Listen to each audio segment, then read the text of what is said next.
السلام عليكم. ازيكم يا حبايبي، عاملين ايه؟ النهارده هنعمل شيش طاووق.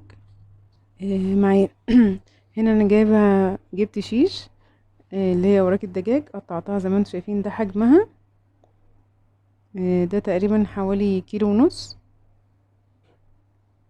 عشان انا هعمل كمية. وعندي ايه تاني من مكوناته؟ مكوناته عندي كوبايتين زبادي، مش بتاعه اللبن، كوبايات دي. وعندي كيسين خلطة شيش طاووق، وعندي كاتشب. لو اتبقى منك انت تعملي على قد الكميه المطلوبه، يعني انت عملت الكميه دي وانت اتفاضت منك ولقيتيها زياده، عادي، وبقيت التتبيله بتاعتها وشيليها في الفريزر. تبقى طعمها برضو حلو زي ما هي. انا هنا بعد ما سبت الشيش طاووق ليله كامله في التلاجة، في تكايه كده انا عملتها الاول. بجيب كوبايه، بحط فيها شويه زيت، واولع على فحمايه، بخليها تسخن، بروح حطها في الزيت واغطي الشيش طاووق، بيدي طعم المشوي بالظبط. هبدأ اعمله في الستيكس.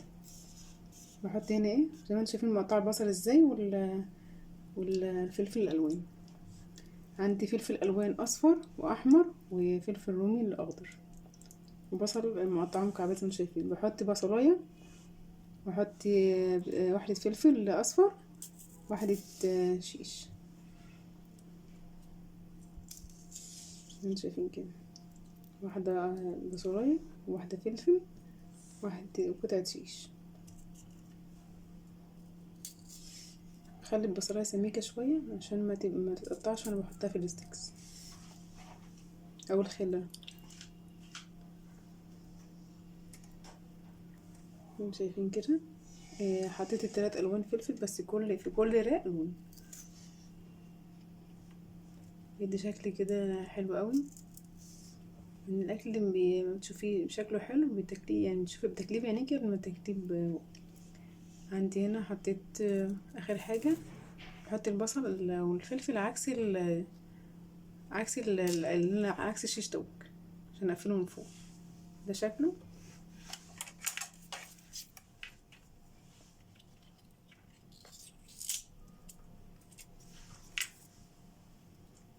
البصل زي ما انتم شايفين كده ظهرها.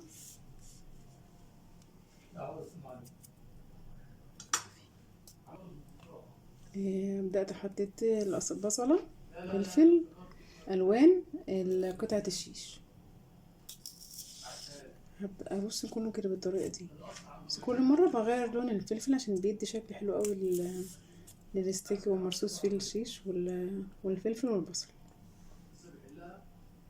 حاجة كل ما الاكل كل ما يبقى شكله حلو، كل ما تبقى انتي بتاكليه بنفس وحابة تاكليه، يعجب ولادك ويعجب اي حد، اي ضيف يجيلك.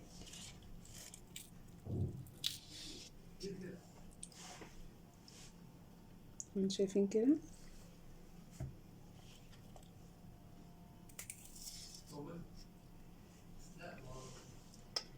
هكمل دي، هعمل لكم واحدة كمان.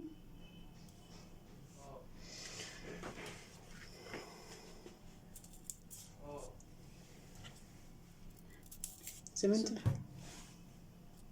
زي ما انتوا شايفين كده، قطع الفلفل، شوفوا قطعتها قد ايه. انا عايزه اوريها لكم. شايفين قطعه الفلفل سمكها حجمها قد ايه، مربعه. هعمل واحده كمان.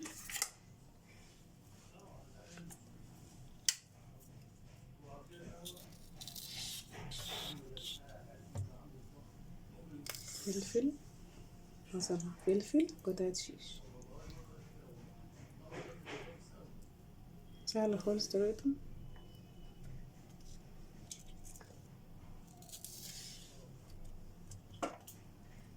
يعني مثلا لو ولادك بيغلبوكي في الاكل الفراخ او الحاجات دي، الشيش ده هيعجبهم قوي، هيطلبوه منك على طول. يعني تاكلها لهم بطريقه تانية، يعني زي طريقه الشيش دي، زي شاورما، اللي اي طريقه تانية يعني بتعجبهم هما في الاكل.